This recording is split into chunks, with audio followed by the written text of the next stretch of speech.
And today's announcement is a very important message and signal to EV automaker, EV manufacturers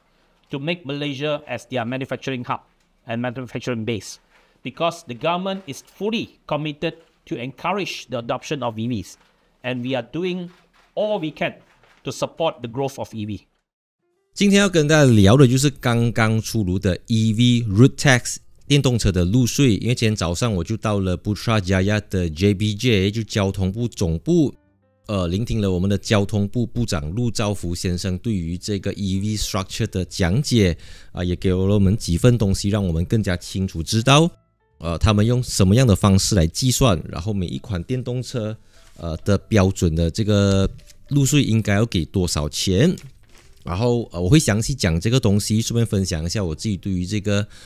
EV Road Tax 的看法，因为过去很多观众一直留言，或者在网上有很多人就是乱传，就是把以前旧的那个讲2026之后就会给这个价钱，你们不要买 EV 啦，就是谣言啦。每一辆电动车，如果政府要抽这个excise duty 跟 import duty， 它至少可以抽个5万、8万、10万、20万。关键是政府连这个大钱它都不要赚了，它难道可能用一个入税去吓跑你吗？我觉得这个可能性极低啦，所以我一直都跟人家讲不要相信那个旧的。那我们就回到这个入税怎么算这件事情啊，因为在传统的燃油车，我们都习惯了用 engine capacity， 就是引擎的 cc。1000cc、1500cc、2000cc、3000cc、5000cc 去计算要给多少钱，然后再根据不同的车型，像 Sedan、SUV，或者在东马有一些计算方法上的不同，比较便宜。但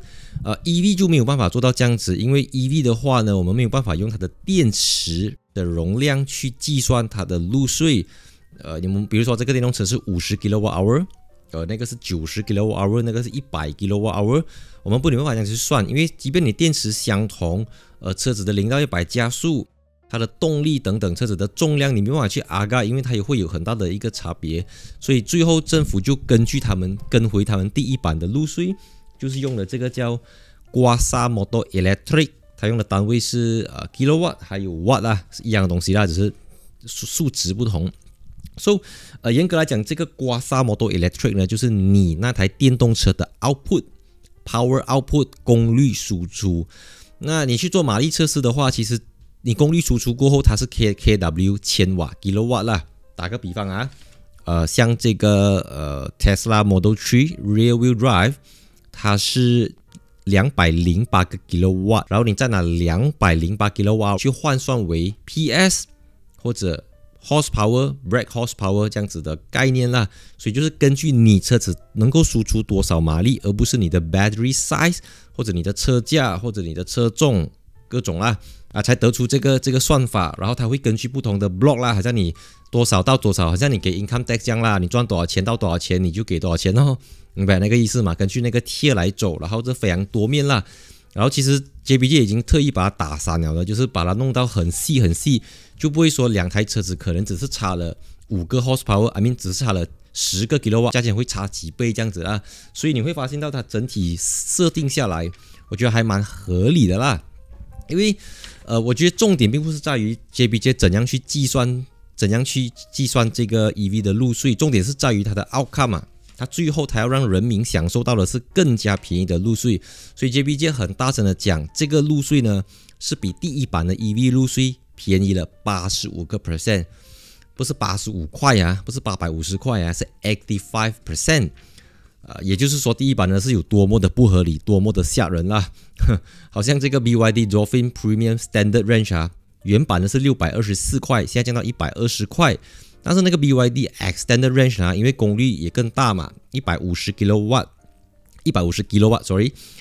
它就从1024块降到160块，所以在原版那些1000多块的就变成100多块咯，那些2000多块的就变成200多块，3000多块的就变成300多块，几乎是跳楼式的这个降价啦，也鼓励大家去买电动车。但是有一些 EV 可能它的这个输出就比较高，就没有办法拿到200-300块的入税。像这个 Tesla Model 3 Long Range All-Wheel Drive， 也就是我自己那台，它的这边是用366 kW 来做这个计算，所以366 kW 原本是6856块，现在是865块。哇哦 ，I mean 你问我的话，最好是200-300块啦，800多就800多了。而且我已经用了1年多2年是不用给入税了，严格来讲是除，如果加5年就拿来除5这样子的概念啦。所谓的早买早享受，迟买享回扣。那再来 BYD Seal Performance 呢是390 kW， 比 Model 3的366 kW 高一点点，所以呢它就从7504块降到965块，比 Model 3 Long Range 贵100块。那如果他们没有把它打散，可能会差更远这样子的意思啦。然后在这整个表里面最贵的入税，也就是功率输出最大的，这边用了 Porsche Taycan Turbo GT 760 kW，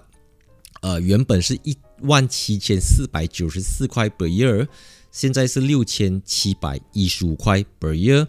6000多块，差不多是 4.0， 如果用燃油车来计算。总而言之，我看了过后，因为你去到后面这些是整个电动车里面的 T20 了啦，所以它影响到的人幅度比较小，所以大部分大家会买到的电动车，目前啦都是150千左右的这个价格，入税都在100多200块，100多200块这样子，我觉得是不会吓跑很多人啊，至少对于很多在观望，会被这种原本要给2-3千块变成给200-300块。我自己觉得是合理的这个价钱，但是它毕竟不是一个完美的东西啊，因为这个新能源的东西，在我们国家里面，它还处于一个萌芽的阶段啊，很多东西需要去完善，它不是一天建成的东西，它需要慢慢透过我们的反馈，我们跟 JBJ 的交流，然后很多车主的反馈、车商的反馈，大家再共同达成一个比较有 common sense、比较 make sense 的一个入税这样子。我今天听了 JBJ 一整天的这个讲解下来，我还算觉得他们真的是有为此付出了很多的做出很多的研究。但他们有一点是，我觉得他们可能没有照顾到，或者他们可能没有注意到的，就是一辆燃油车 ，let's say 它的马力是300个 horsepower， 你要去改它，可能 ECU remap， 你可能做一些手脚，但不是很多人会去做啦。然后它涉及到的 hardware 收费是相对比较复杂。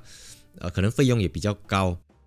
但是对于 EV 打个比方，像 Tesla 是能够 over the air 去改变车子的功率输出，缩短了0到100。打个比方，我车现在可能0到100 4.4秒，如果他们提供了这个功能叫 acceleration boost，我就给一个，我不知道多少钱，可能$1000，然后我就可以变成0到100从 4.4秒变成 3.8秒，它是有这个可能性的。再来，我们说到 Porsche Taycan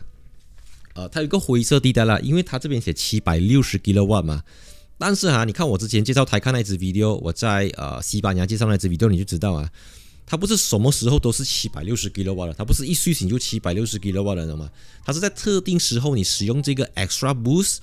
你使用这个 boost 的功能，它才会去到760。0到100 2.2秒的 launch control。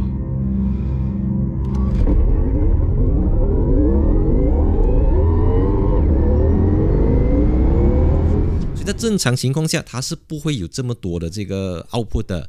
然后当然每一辆车子都有不同的这个 data 要怎样看，因为我自己就找回我的Tesla 的这个 Gran 我的 JBJ 的这个 Gran， 而我就看我的 Gran 呢，我的这个车卡上面呢，它是有一栏写葛乌巴亚安 engine， 然后这边写366000 Watt，366,000 Watt， 也就是366 kW。在based on这个366，所以如果你现在已经是 EV 的车主，你去找你的这个 CJ Pemilikan Kendaraan， 就是你的车卡来看一下你的keupayaan engine。那如果你暂时找不到车卡，你可以去看你的 road tax， 我知道没有 physical 的 road tax， 你可以去 JBJ 的 app 敲你的 road tax， 下面有一行字6位数的 ，OK， 500000 200000之类的，你去看那个就，然后你再 check 回那个表你就会知道大概是多少钱，这样子去计算这个EV 的入税这样子了啊。那大致分享了 EV 电动车的入税之后呢，就有媒体继续追问这个交通部部长，你们有没有计划去改变现在的 petrol car， 就是 ICE car 的结构？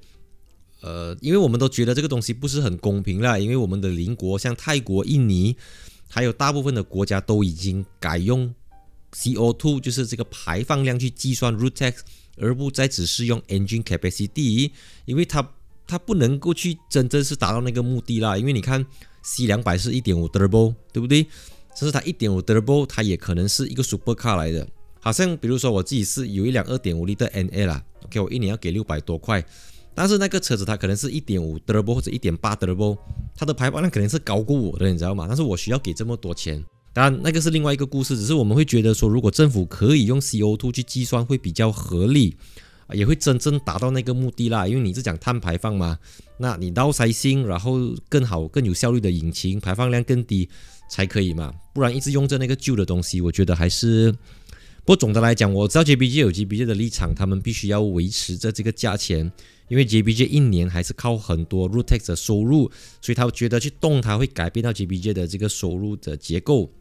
But it's okay， 至少我们在引颈期盼之后，终于等到交通部给我们一个答案，到底 EV 的 road tax 是不是每一年2-3千块、3-4千块、5-6千块可以去回复那一些在网上散播谣言、散播不实资讯的一些网友，告诉他们其实它是当然不是免费啦，但是这个是2026。然后最后一个悬念就是呢，因为目前这个东西是交通部发布的，然后整个国家的大方向就是财政部跟贸工部也会涉及到 EV 的推广，所以它也会最后影响到整体的东西。但目前 JBJ 定好就是定好啦，每5年会再检讨多一次这样子。所以影片大概就到这边，有什么东西我们在下一集影片讨论。So thanks for watching. Let's go. Let's move on. And today's announcement is a very important message and signal to EV automaker, EV manufacturers, to make Malaysia as their manufacturing hub and manufacturing base, because the government is fully committed to encourage the adoption of EVs, and we are doing all we can to support the growth of EV. And this is a good example where the government has decreased the road tax for EVs. Okay. And this is one key factor why a lot of buyers are reluctant to purchase an EV, because they're afraid that after the tax holidays ended in 2026, then they have to pay a much higher road tax for EVs. But with this announcement, they are given a guarantee that the road tax will be very, very affordable. And this is a way for us to encourage the adoption of EVs by Malaysians. And we hope that EV manufacturers, EV automakers can make Malaysia as their manufacturing base. All right, that's all.